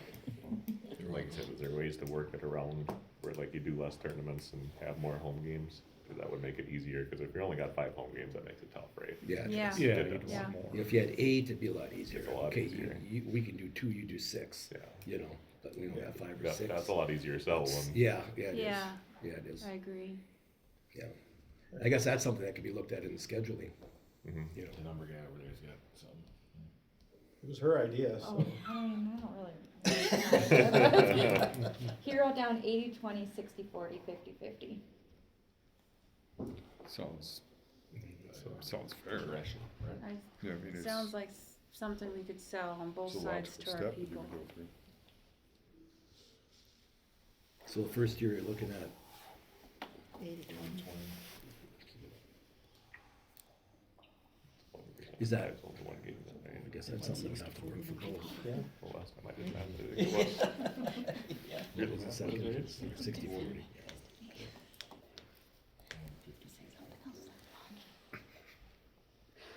Typically, how long when you sign one of these co-ops, how long are we like committed to it? It's 3 years. 3 years. It's 3 years, we commit for 3 years. Cause I've had people ask me, well, yeah, we do it 1 year and then they get a huge influx of people and now we're class A. Did anybody bring that Yeah. up? That's Yeah. definitely. That was- was a concern. That's, Okay. yeah. So All the oil fields starting to pull out, I don't think. there, we're gonna have to that's what worry I about said that. too. I mean, I know you're getting the new business here. But the oil field's dropping like flies. Not there. The one thing about the oil field is you never know when it's gonna come back. When it's either. gonna come back. So I have had parents say, well, yeah, well, what if we push them into class A and then they tell us to get out, they don't want us because they don't wanna be class A. That's been brought up to me. Well, but on the projected numbers right now, it's Yeah, right now. 9 years, 8, 9 years down the road. 8 years. Yeah, And then those numbers, if I'm thinking it right, it's from the previous year, Yeah, correct? yeah. So, I mean, even if we go over that limit, we would still play that year in the division we are until. And you always have that, one thing I guess I should mention, you always have the option to send a petition to opt down. Like if you're not real competitive and you're in your class B in a sport and then you're just barely over the limit of which we would be, you can petition to opt down. I think they asked and they've had it approved 0 times. They have. Yeah. Right Less- now they less have. than 1. Yeah, we're told. the high school team association's pretty tough on that, yeah. Well, they must have approved one, cause Minnewacan, I think, was 166 enrollment, and they're playing Division B. And that's over 162, so, Okay. But was it because their numbers last year were under? oh, That I don't know. Could be. Well, it's just like Bowman, just keep it at 161 every year. I don't know how they do that, but, Yeah, there's a you little know, bit of- 163 or over every year, they got one, I Yeah. look every play year, sports? No, 161. you're homeschooled. You gotta be, don't tell me you're graduating seniors and then you're bringing in your Taking out kindergarten 18, or whatever, I bringing mean, in your 18. ninth grade, I mean, you're bringing in your ninth grade and, you know, the same exact amount every year. I don't know how that, but they take it off of the Department of Public Instruction, you know, DPI website, and that, cause it's how you get paid, so I wouldn't think they'd wanna fib on that. No. You're losing almost So $12,000 a that's, student. so we're just, it's kinda Yeah. like I mean, it's a risk you gotta take. So we're at 100, so it's 162 is the cutoff? 162.5. I don't know why they have half a kid. Half Cut a a kid in kid. half. Yeah. Gives you a little bit this way, a little bit that way. So, and we're at 40, right, 42, 44 this year, I believe. 44. Yeah. We're at 90. And we had that sheet here, well, we went over it as, Yeah, we're we're at about 30 here. students away. yeah, we Yeah, we're at have, 34, so a little less than 30. Yeah. like, 28. next year it'd be 131 total. And it goes to 153, 27, 28, 139, 140, 142, 148, 160. Then 33, 34, it was at 167, would put us over. Yeah, What that's- are they getting? Why is it increasing? They're taking all our numbers. All of our numbers are just, Pre-K. Or Just pre-K. assume three they're kids all and staying. moving them all forward. That's if all the kids stay I don't have any Oh, kids in that are school here right now. And none of them, We don't We get any know money, much. we don't Yeah, lose don't get any, any new ones. you know, so it's a projection. Okay. That's all So it it's is. but if I'm. Quite- Gives you a little bit of an idea though. And you said it was 8 years until, You would possibly have to. And in 8 years, keep who bringing you knows if back. that 160. yeah, I was gonna Be the say. same. Yeah, yeah, One exactly. percent users. There's a lot. How often does that number change? This is only our, what, third year with 3 divisions, so, Oh, okay. yeah. Yeah, it's very new. changing. Hopefully not as often as football. They're always changing that one. But yeah, it's a 3-year and 3-year the first 3 commitment. years, both schools would have to approve it to dissolve it. After 3 years, just one school can dissolve a co-op. So it still is dissolvable by both schools, If both schools If agree. If both schools agree, would wanna do up that. to 3. Um, Okay. You know, you get into a co-op, I would sure hope we're looking at long-term here, you know. Yeah, and assuming that our numbers don't grow, I don't think it's ever gonna be an issue either, Yeah. because You we'll know, both 'cause- need each 'cause- other a lot. Or you- You know, At times, yeah. Yeah, the ones that's gonna benefit is little kids, you know.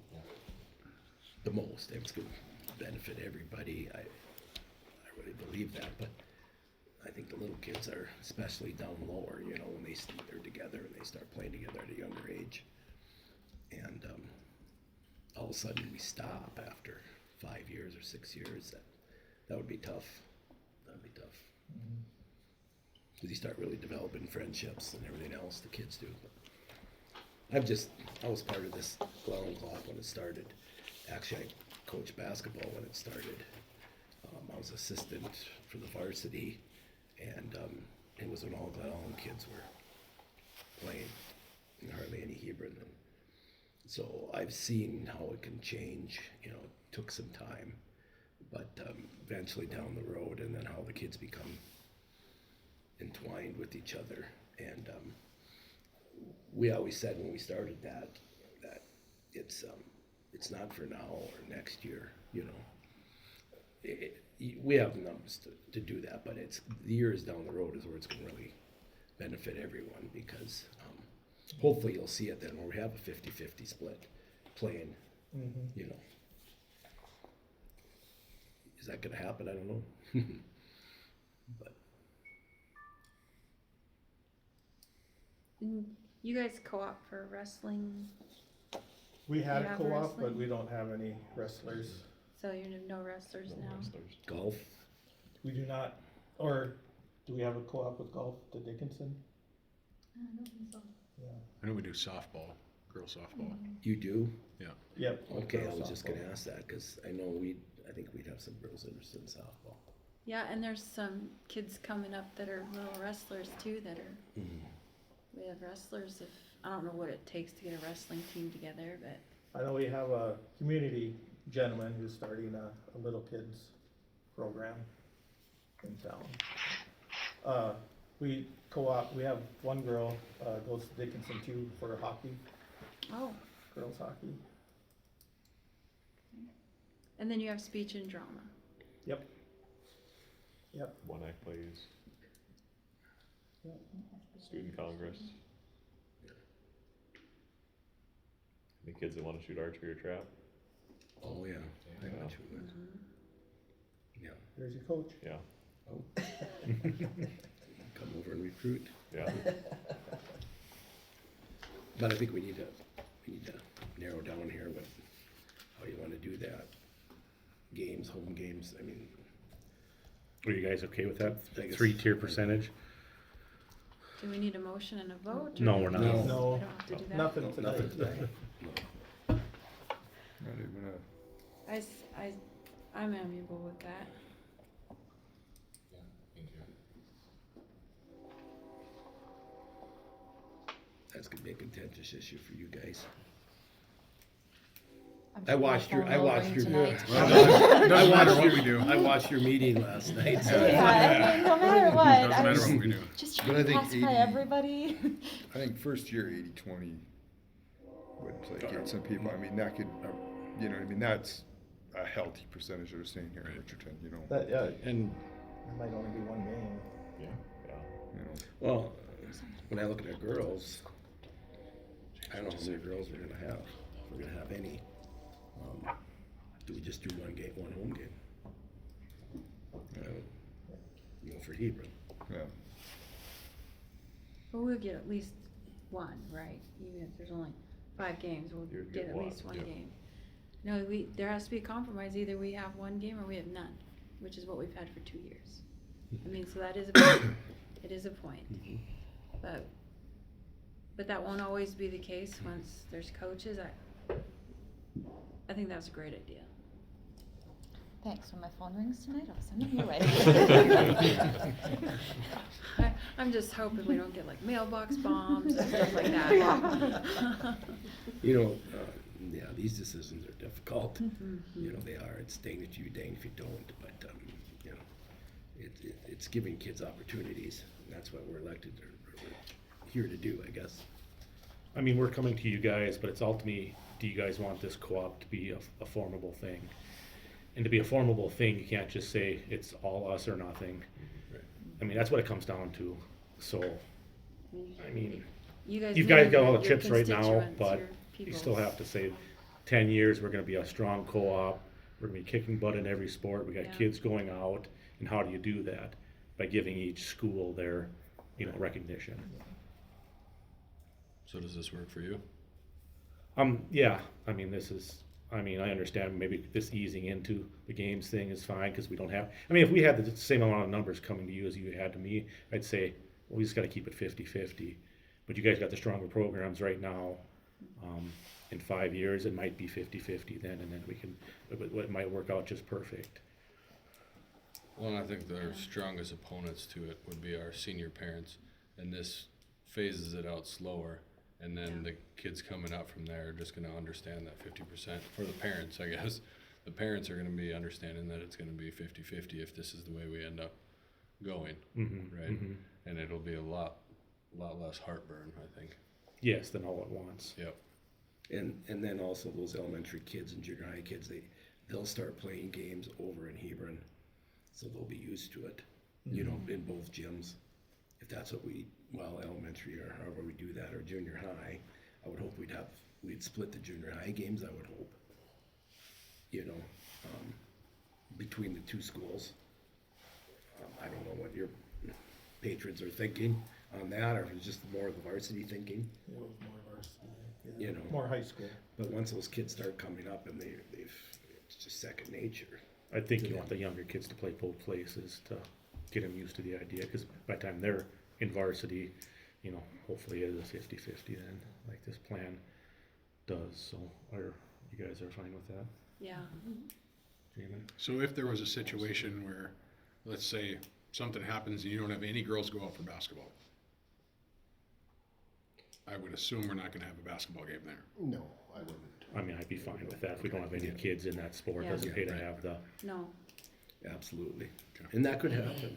Yeah, I'm just throwing it out there. 'cause Yeah, you yeah. never if know. it does happen, It's yeah. gonna take some time to get our program going again, get some of those kids.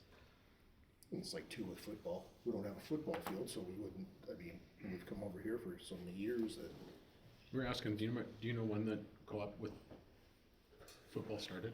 It was when I was in high school. I think somebody said 84, maybe No. not, No. It was Oh. late nineties, late 90s. I don't know or what that early two person was thousands. I talking graduated in 2000. We were still Still in in school then. that year. Yeah, Um, cause I had games in Hebron when I was, Randy graduated in 2004, we still have football games Okay. on our football field, so yeah, you're right.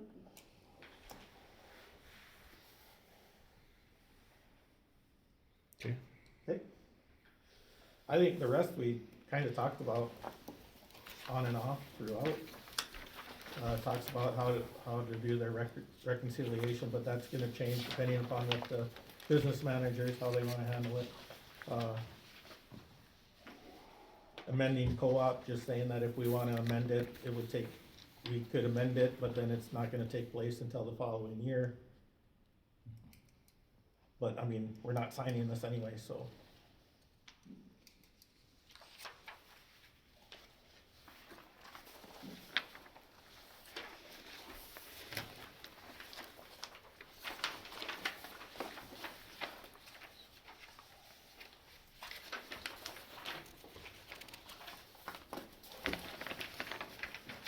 I guess we talked a little bit about coaches and hiring, so Article 9, page 7, bottom of page 7 talks about that.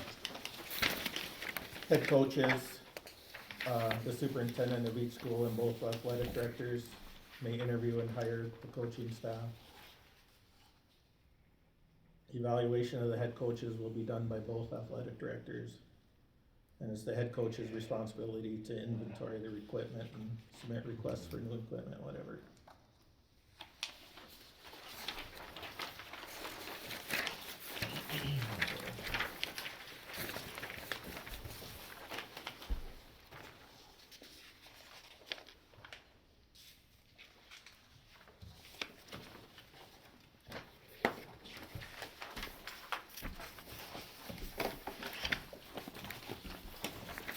I guess I'd like to talk about, the second most contentious question on here is the volleyball co-op, if we call it volleyball, because that's where we both have numbers, and, track. But it sounds like track, we're not gonna have the numbers next year, right? Cause we've got like, what, we had 40? Yeah, we'd have Last- enough numbers for track for a couple of years. Okay, But I think with track, that just strengthens a team to go against a Bowman, against a Killdeer, against The more a kids bigger you got, the school, better. right? Yeah, You can do some relays that you weren't able to do before. Right. Because you'd Right. have enough kids. yeah, the Drained down. highest place that we could have gotten in the last few years is fourth, just cause we don't have relays. Yeah. so then back to volleyball, what's everybody's opinion on co-oping that or waiting till the numbers go down, or? And also elementary too, I mean, we talked about that earlier, just because there is so many kids all the time, keeping that separate until junior high. I mean, if we did volleyball where we wait this year, don't pay the fine, wait, do the agreement for the 27 season, because it looks like your junior high volleyball kind of drops off a little bit. Yeah, So I don't know how many seniors you're graduating this year. Yeah, I guess No, that's the not too question I many. asked there. If we- I think the next Not 2 too years, our volleyball with Hebron and Glenelg is right around 25, 26 for the next couple of years. They would have more than us, I believe. Well, and here's the other thing, I mean, if you go to Glen Ellen and you say, we're doing everything except for volleyball, are they gonna be like, okay, you know what I mean? Yeah. And are we just delaying the inevitable? Well, that's just, if you don't go with us for volleyball, are you gonna still go up with Glen Ellen and keep that team together? Or are you guys gonna have your own just Hebron team then? It would No, be, it no. would have to be together. It'd be together Yeah. still. It'd stay Yeah, with we Glen. wouldn't have enough Yeah, it would students stay to- with Glen Ellen, yeah. I would say if that's the case. Because that was the it would other thing make that more I brought sense. up too, is if you have girls competing against each other in volleyball, and then it comes to basketball season, are you gonna have them where they were competing against each other, now they're competing with each other? Yeah, and the seasons are, I had a there's no parent, break, the I had a seasons are parent at the break, meeting, yeah. after the meeting, talked to me about that, is saying, you know, if you don't do everything at once, then you're gonna have that. You're Right. gonna have volleyball, they're competing against each other, and then basketball, they're with each other. So, And see, I don't understand why we would want to not bring the girls over to play volleyball. If we don't have a ton of seniors, and we would have the same numbers, I mean, based on these projections, we got 30. If you're saying we have 25, what's the difference? I mean, if you have, I mean, you could fill out you know, your A, B, and C squads. These kids are getting to play. They're learning the game of volleyball as they progress through school, seniors, and I mean, you build a strong team. You continue to build a strong team. I think that waiting, I don't see an advantage in it, in my opinion. But, you know, I mostly agree with that I too. don't know that we have a senior volleyball. They were all on, our juniors were all Glen Ellen.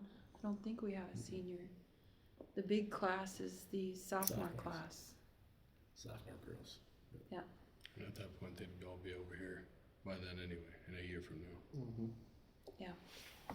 My opinion is $500 fine that we would have to pay is minimal, you know, I mean, just. No, agreed, I just thought that Yeah. would be, if that was the option, you know, Okay, I just didn't know, because that's one of our strongest sports right now. Yeah, So, we're coming we up wanna with make sure we do that one right, excellent too, you know. volleyball program. well, we got a pretty good team too. Hmm? We got a pretty good You team do, too. yeah. Oh, yeah. Yeah, you guys are tough too. Yeah. It'd be nice to snag our coaches and bring them with us, but I don't know.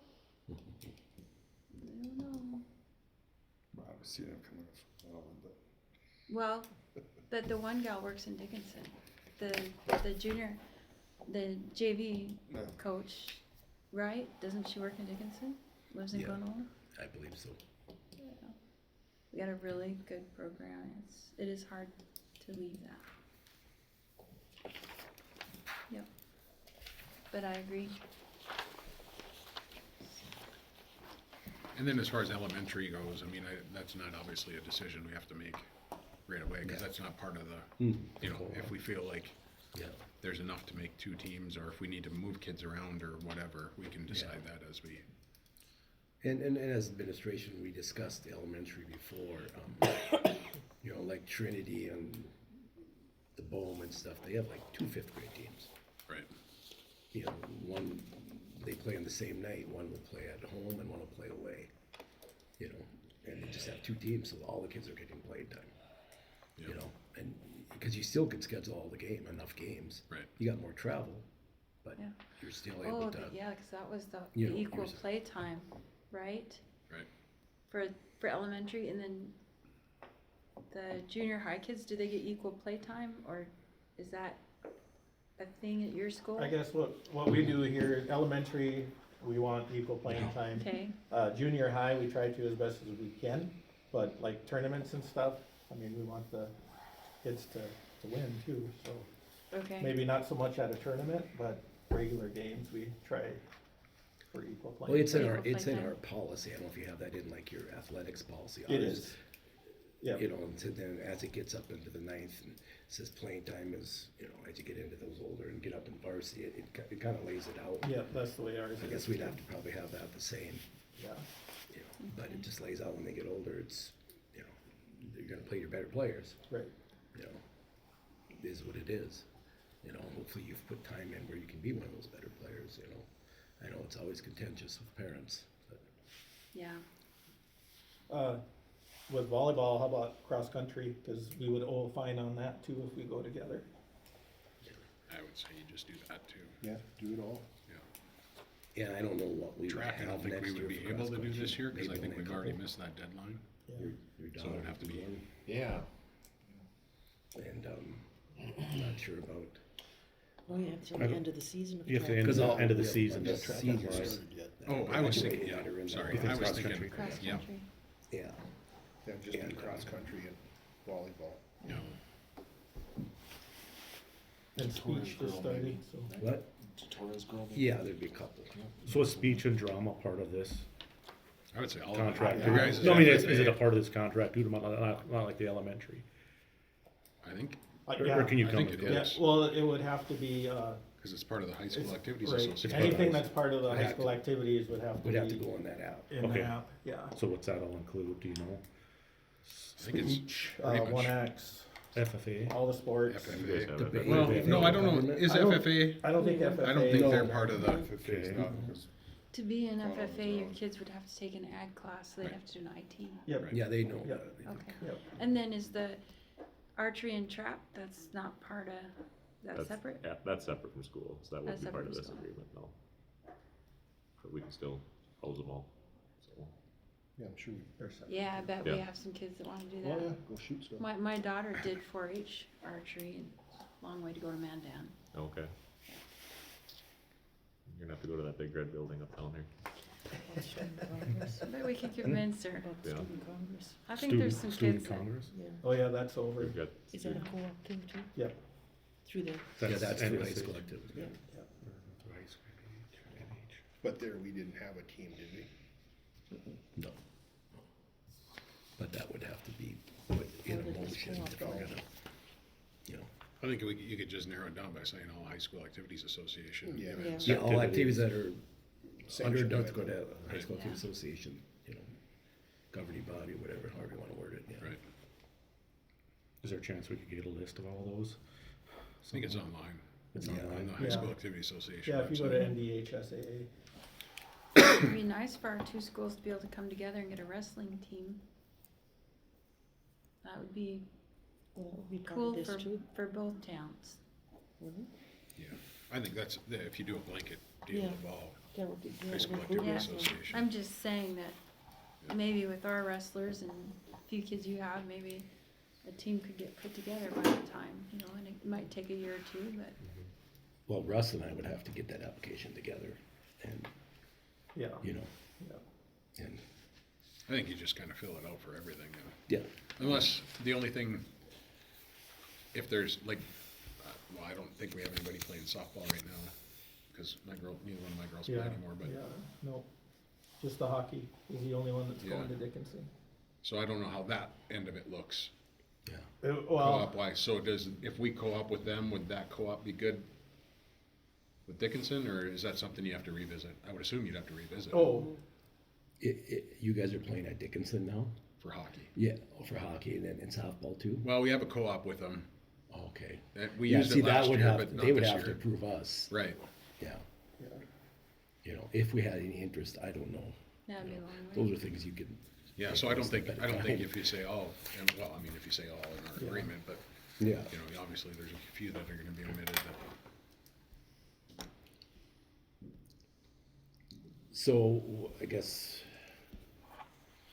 what's the timeline? How do you guys, you know, are you guys gonna meet with your community again? Are you, I don't know, I guess we're just kind of, I'm just myself looking at a timeline here. You know, for basketball, the girls and boys, you know, that's gotta be done by middle of March. The girls, actually, I think their tournament this year is at the end of February already, I state think it is, tournament. yeah. So, yeah, so I mean, if on the girls' basketball, you have to, without getting that $500 fine, that'd almost have to be at, unless you call a special meeting, it'd almost have to be at next week's board meeting. Yeah, to get all this, all the details finalized before that and the contracts and everything, where it says everything that we've talked about tonight, I think that timeline Next is week's gonna not gonna work. be Yeah, pliable. yeah. That's fine, we just gotta call a special meeting to get it done before the girls' season. I mean, I'm fine with having a special Yeah, I think meeting. that's doable for us too. Just for the doing it most part. right. I think, but for the application though, they don't care about what we're doing for practices, what we're doing for home games or anything like that. That's all gonna be a discussion that we all have together. Whereas the application, I don't know if you approve it at the February meeting or not, that yes, this is what we're doing. I think you still wanna iron everything out. I would be in Yeah. favor of having a special meeting for it, Yeah, once we get everything ironed out. I mean, cause if we have till the end of February, I know it's less than a month away, but at least it gives us a little time to go back and forth about Mm-hmm. Yes, exactly. verbiage yeah. and everything else, and make sure both sides agree. yeah. And I think that's a lot to pack in a week. Mhm. No, I agree. Absolutely. So we wanna do it right. Okay. Okay? Are we all good? Questions? Concerns? Anything else? I'm good. Well, that's all things that were brought up to me. I think we've ironed out a bunch here, that's for sure. Mhm. And, you know, either way you look at it, we're gonna have some people that aren't gonna be happy and it's not a bunch, but we will have some. I think We for will us, have whether we something do it to or we say, don't too. do it, we're gonna Yeah. have people upset. Yeah, exactly, that's what I was getting at, yeah. Jess is gonna take some calls. Shut my phone off for a couple days. Okay, does anybody have anything else? Meeting adjourned. Okay, take care, everybody. Thank you, guys. Thank you.